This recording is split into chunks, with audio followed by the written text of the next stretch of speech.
ನಮಸ್ತೆ, ಅಶ್ವವೇಗ ಡಿಜಿಟಲ್ಗೆ ಸ್ವಾಗತ. ನಾನು ಕಾವ್ಯ ಆಚಾರ್.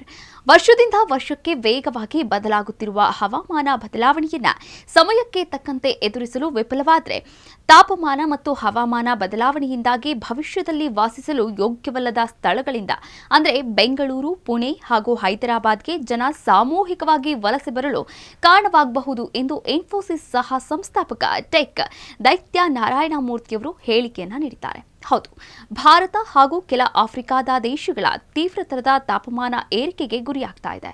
ಹೀಗಾಗಿ ಮುಂದಿನ 20-25 ವರ್ಷಗಳಲ್ಲಿ ಭಾರತದ ಕೆಲ ಸ್ಥಳಗಳು ವಾಸ ಮಾಡಲು ಯೋಗ್ಯವಲ್ಲದ ಸ್ಥಳವಾಗಿ ಬದಲಾಗಬಹುದು. ಹೀಗಾಗಿ ಈ ಸ್ಥಳಗಳಿಂದ ಜನ ಬೆಂಗಳೂರು, ಪುಣೆ, ಹೈದರಾಬಾದ್ನಂತಹ ಸ್ಥಳಗಳಿಗೆ ಸಾಮೂಹಿಕ ವಲಸೆ ಹೆಚ್ಚಾಗಬಹುದು ಎಂದು ನಾರಾಯಣ ಮೂರ್ತಿಯವರು ಅಭಿಪ್ರಾಯವನ್ನು ವ್ಯಕ್ತಪಡಿಸಿದ್ದಾರೆ. ಅಲ್ಲದೆ ಟ್ರಾಫಿಕ್ ಹಾಗೂ ವಾಯು ಮಾಲಿನ್ಯದ ಸಮಸ್ಯೆಯಿಂದಾಗಿ ಬೆಂಗಳೂರು, ಪುಣೆ, ಹೈದರಾಬಾದ್ನ ಮುಂದಿನ ದಿನಗಳಲ್ಲಿ ವಾಸ ಮಾಡಲು ಬಹಳ ಕಷ್ಟವೆನಿಸುವ ಸ್ಥಳವಾಗಲಿದೆ ಎಂದು ಕೂಡ ನಾರಾಯಣ ಮೂರ್ತಿಯವರು ಹೇಳಿದ್ದಾರೆ. ಇನ್ನು ಪುಣೆಯಲ್ಲಿ ನಡೆದ ಕಾರ್ಯಕ್ರಮವೊಂದರಲ್ಲಿ ನಾರಾಯಣ ಮೂರ್ತಿಯವರು ಈ ಒಂದು ಅಭಿಪ್ರಾಯವನ್ನ ವ್ಯಕ್ತಪಡಿಸಿದ್ದು, ಇನ್ನು ಕಾರ್ಯಕ್ರಮವೊಂದರಲ್ಲಿ ಮಾತನಾಡ್ತಾ ಅವರು ಈ ಅಭಿಪ್ರಾಯವನ್ನ ತಿಳಿಸಿದ್ದಾರೆ.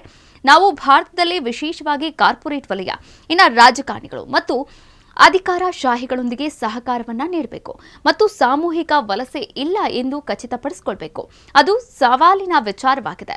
ಇನ್ನು ರಾಜಕಾರಣಿಗಳು ಮತ್ತು ಅಧಿಕಾರಶಾಹಿಗಳೊಂದಿಗೆ ಕಾರ್ಪೊರೇಟ್ ಜಗತ್ತು ಈ ಸಮಸ್ಯೆಯನ್ನ ಪರಿಹರಿಸಲು ಸಾಧ್ಯವಾಗುತ್ತದೆ ಎಂದು ನಾರಾಯಣ ಮೂರ್ತಿಯವರು ವಿಶ್ವಾಸವನ್ನ ಕೂಡ ವ್ಯಕ್ತಪಡಿಸಿದ್ದಾರೆ.